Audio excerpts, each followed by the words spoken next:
Thanks, Ian. Good morning. So this is a tweet I did a while ago now. This is the 5th of December last year, and the person in the picture is James Courtney. He's the lead recruiter for LinkedIn in the UK. And we were midway through a hiring batch day. So it was timed at 1:24. James is smiling, not because we'd finished, but because I'd forced him about 15 or 16 teas or coffees down him. So, it was a long, hard day, and it was the third of 3 batch days we had. But what was interesting is we were trying to hire 9 sales professionals in a very short space of time, between October and December. So as leader of talent solutions for the UK at LinkedIn, we had a fair amount of positive attrition, so people moving to other parts of the business, which is great, and we were going through some growth. So we had to hire these 9 people at short notice. And at LinkedIn, talent is a massive priority for us. So what that means is things like in our leadership meetings, talent is very high on the agenda. It also means that hiring managers like me and recruiters like James have a very strong working relationship. We're mutually accountable for the success of our hiring. And it also means we're very careful about who we hire. We're very proud of our culture. So I tend to over-index on getting the right cultural fit. But what was interesting about this exercise was, although we have a decent brand, and although James and I have a very good working relationship, and obviously we have some great products at our fingertips, it was still a very, very, very difficult challenge. It was a real struggle, much more surprising to me than I thought. And that's what I want to talk about today. So my perspective as a hiring manager and how we're enhancing our products to make them easier for people like me and James and you to do your recruiting. So these are the 9 faces of the people we did hire. What's interesting about the source of hire, 2 were referrals, 3 were internal hires, and the remaining 4 were sourced by James and his team. And what connected them all, though, is that they were attracted by our brand, by our culture, and by our purpose. And what I mean by purpose here is in talent solutions, we talk about connecting opportunity with talent at scale, which is what we all do on a day-to-day basis. We help members find their next jobs through LinkedIn, and that kind of bigger purpose is why these 9 people were attracted to that job. And that's what I want to talk about first, very briefly. I want to frame how this sense of purpose relates to our bigger vision at LinkedIn, and then I'll give you a few examples of how we think about our product development in talent solutions. And then I'll walk you through a few enhancements and products that we're working on. Hope that sounds good. So for those of you that were here last year, we talked about LinkedIn's bigger, loftier vision, which is to create economic opportunity for every member of the global workforce, at 3 billion people. Simply put, that just means digitally connecting all the people that have got jobs, all the companies, all the skills, digitally representing all the educational establishments. You may have heard it called the economic graph. That's the bigger vision. And Wendy's going to talk about this a bit later on as well. But even before we get to this vision, we can start to derive some really interesting data insights. If you think about the UK, there are 17 million members on LinkedIn now. There's hundreds of thousands of companies and jobs on LinkedIn. And we've been working really hard with schools and universities. There's nearly 400 of those represented on LinkedIn now. That massive connectivity, just in the UK alone, can bring us some really interesting insight. Let me give you a couple of examples. So the graph on screen is a bit of research which our data insights team did last year. And what they did, they took the 20 countries you can see there, and they looked at the profiles of the LinkedIn members, particularly those that were changing jobs, and actually those that were changing jobs and crossing borders between these countries. And just based on profile data, they could then start mapping the flow of talent between these countries. And you can see things like the UK here, very low on the list. It was a net exporter of talent. And countries like the UAE and Switzerland were net importers of talent. data insights very easily just based on LinkedIn profile data. And we can do this at company level as well. So for those of you that worked with your relationship managers at LinkedIn for a while, you may have seen this kind of data. We can help you understand the talent flows into or out of your organizations. So in this case, the red line, or each line on the screen there is a different company, and green represents you hiring people from that company, and red represents you losing talent to that company. So we can deliver that to you on the company level. But what's interesting here is you can take meaningful insight from this data to use in your business. So this might tell you might have a brand challenge in certain areas, or it might tell you that you're hiring from the right places or the wrong places, or it might tell you I need to think about my retention strategy. There's other audiences beyond recruiting, which we're also trying to help with data. And a really good example here is students. So when I was a student, a long time ago, I have to say, I researched my course at my university kind of randomly. I didn't really know what I wanted to study. I had a vague idea, but I knew the city I kind of wanted to go to. And that was kind of the extent of the research that I did, and there's a few people nodding. But because of this massive connectivity, because we've got people and skills and universities all mapped together in the UK now, we're starting to deliver insights to future students. So there's functionality on LinkedIn now where a student can select their university and their course based on rankings. So what is the best university for me to go to study that particular field? And we can even see people at that university who did that course, what they went on to do in their jobs and their careers. So we're taking away that guesswork that I went through as a student, and we're helping students build their futures digitally on LinkedIn. Really powerful stuff.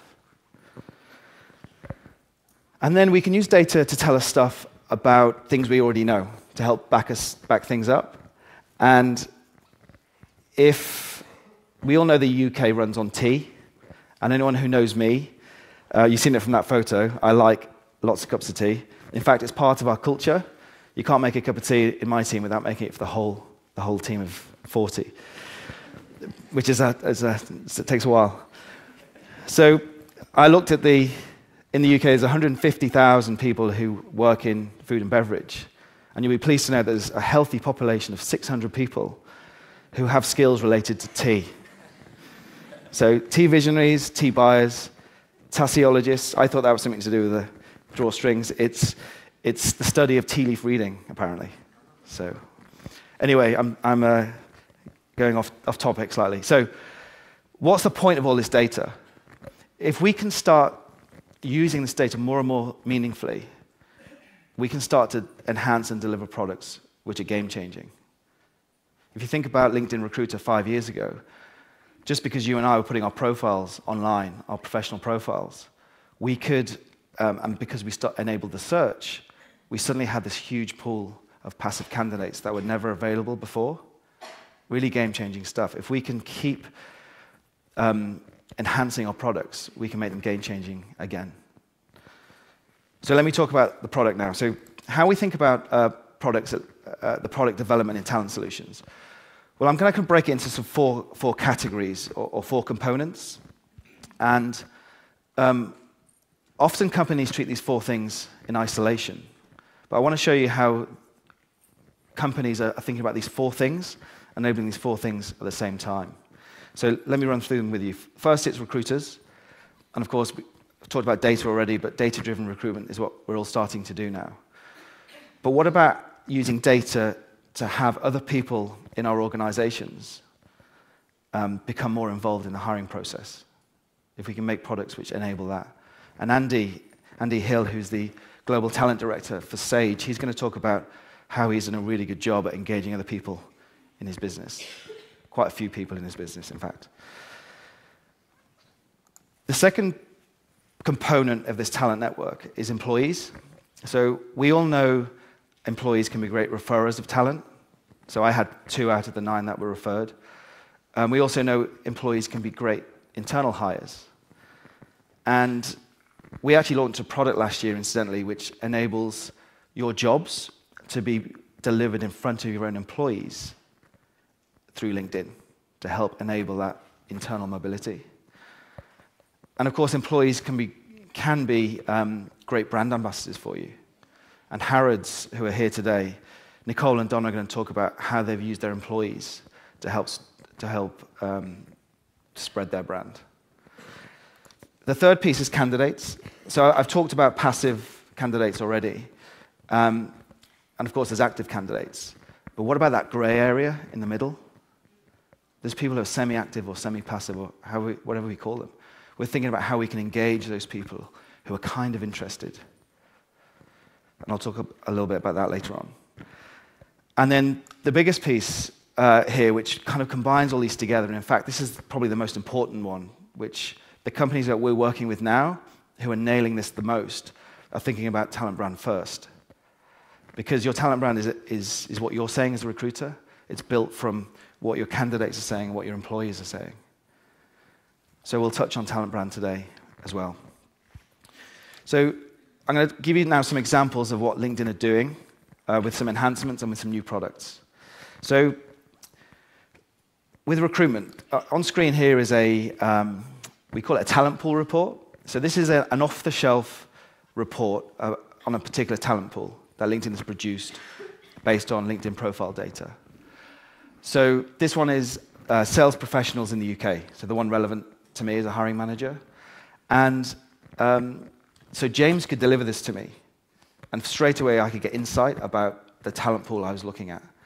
And what's interesting here, if you can see the red dot, sales professionals in London are actually really high in demand. So if nothing else, that just reassured me that perhaps I wasn't so useless at recruiting after all. The other interesting thing, probably more interesting to me, was these talent pool reports also highlight what this talent pool is interested in, because we've researched them and we've surveyed them. And sales professionals, in this case, what was more important to them in a job was work-life balance, above comp, which is surprising to some people. But in third and fourth place on this chart was pride in the company and impact. And I talked before about purpose, and this also reassured me that in the hiring process of those 9 people, we were talking a lot about our culture, talking a lot about our connecting opportunity with talent. So it reassured me that we were doing the right things in attracting those 9 sales professionals from this big talent pool. So this is all great at high level. And by the way, there's 4,500 of these talent pool reports, which are available to all of you in all sorts of functions, in all sorts of geographies. So speak to your relationship manager, and they can help you get those. And you can take those back to your business tomorrow and use them to make your decisions. So how do we get from this big talent pool of 700,000 down to 1? That's the key part. So we've enhanced Recruiter now to enable this segmentation of the talent pool in real time. So if you think about when I sat with James and I said, okay, I want the types of people I'm looking for in this job. I want X number of years experience. I want people who understand social media, who understand recruitment, who understand SaaS. I want from these types of companies of this size and this kind of location, and a few more. And as we know, plug that into Recruiter, there's like 3 profiles come up of people who are already employed by LinkedIn. So what we've done is enhanced the search here. So James can sit with me in real time and say, Chris, the criteria you've given me is just reduce that talent pool right down. He can visually show me how that talent pool is being affected by my criteria. There was some interesting research last week, actually blogged on LinkedIn by Deloitte, and it said something like 80% of talent acquisition professionals believe they've got a really good grasp of the roles they're trying to fill.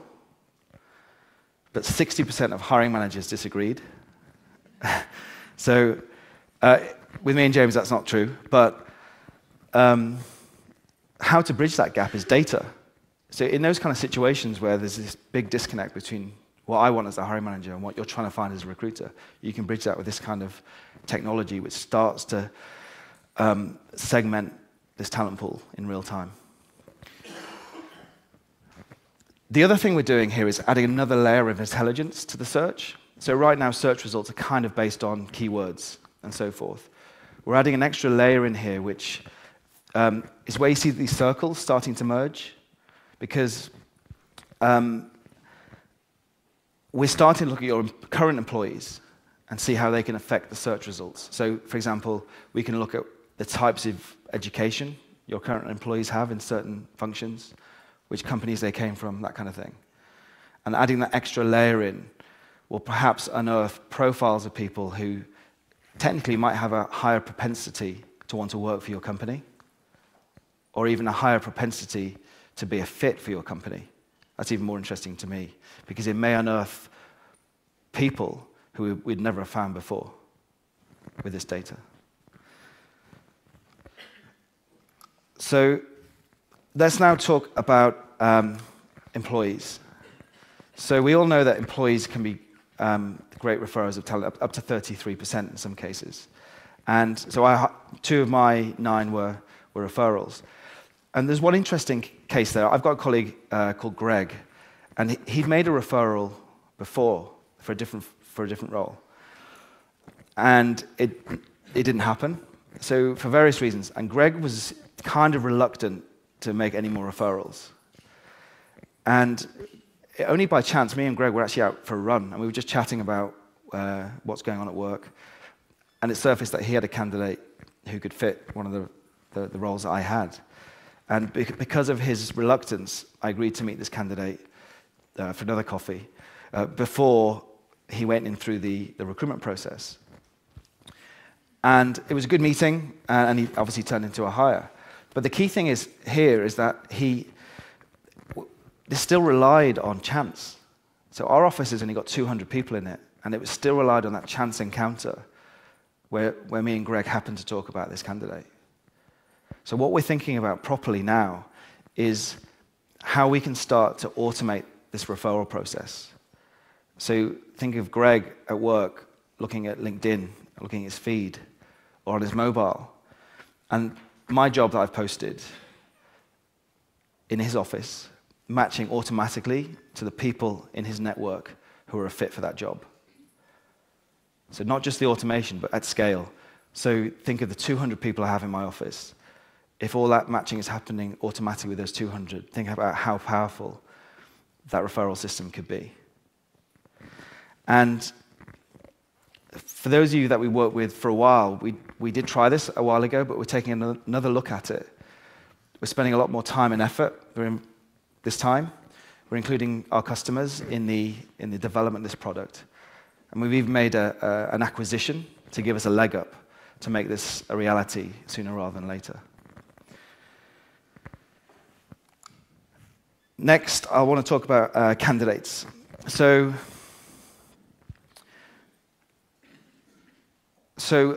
I found this stat, actually, which is people looking at jobs on LinkedIn who are kind of passive, but they've expressed some kind of interest.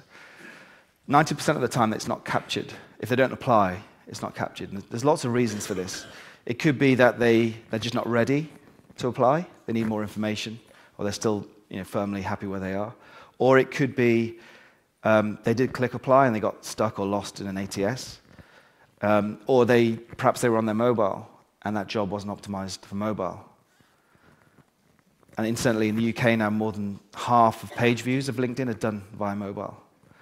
So whatever the reason, these passive candidates often aren't being captured by people like me. So what we're thinking about now is how we can enable those people to kind of raise their hand and say, I'm kind of interested. Not right now necessarily, but I'm interested. A bit like following, but maybe going a bit further than that, where perhaps envisage them saying, listen, I'm not ready to move now, but when I am, these are the types of companies, the types of roles I want to move to. And at the same time, enabling you as recruiters to stay in touch with these passive or semi-passive people more easily. So that's what we're thinking about right now as well. And then longer term, think about that very first interaction with your brand.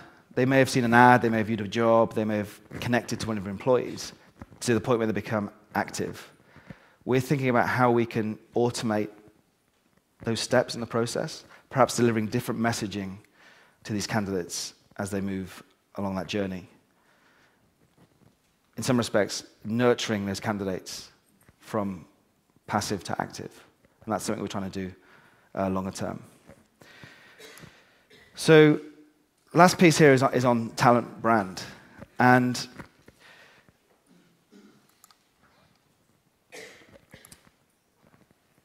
we looked at some research earlier, and Harrods will tell us loads more about this.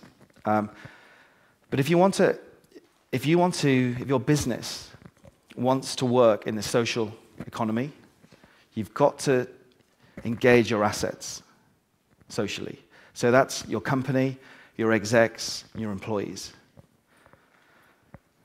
And the stat I found was that employees' networks are actually 10 times bigger than the average company's follower base. So by engaging these employees properly, you can amplify that message and engage those networks more easily. And if you think about talent, obviously that works for the nurturing and for spreading your brand to this talent. And there was some research done in October last year by Altimeter, and they looked at the most socially engaged companies, and they found that they felt 58% more likely to attract top talent and 20% more likely to retain top talent. So it's proven by the data. And this is so powerful that we've launched a new product. So it's been announced this week. It's a product which helps your employees shine. And what it is, it allows you to curate content about your own company. So it could be news, blog posts, white papers, whatever it might be, for you to curate that and distribute it to your employees, to encourage them to share that among their networks. And this is called LinkedIn Elevate. And we announced it this week, and it will be available to everyone very soon. So that's pretty much it from me. I just want to finish with saying, when I put this presentation together, I realized the whole thing is about people. And this is what this is what you do every day, and this is what I do. And I'm really proud to have hired these 9 people into my organization, giving that talent that opportunity. And I'm really pleased that they'll be working with you. If you haven't met them already, you'll be working with them this year and beyond. So they can talk to you about the data that you might need to help your organization. And hopefully, they will help you use some of these products in the near future. So to finish, I want to leave you with some content which I produced last year. We're talking about engagement here. So I wrote a blog post and a video. I made a video. And it was free, by the way. It didn't cost me anything other than time. And I was trying to figure out a way as a hiring manager to engage my employees, to attract candidates, and to build my brand. I'll leave you with this video. Thank you.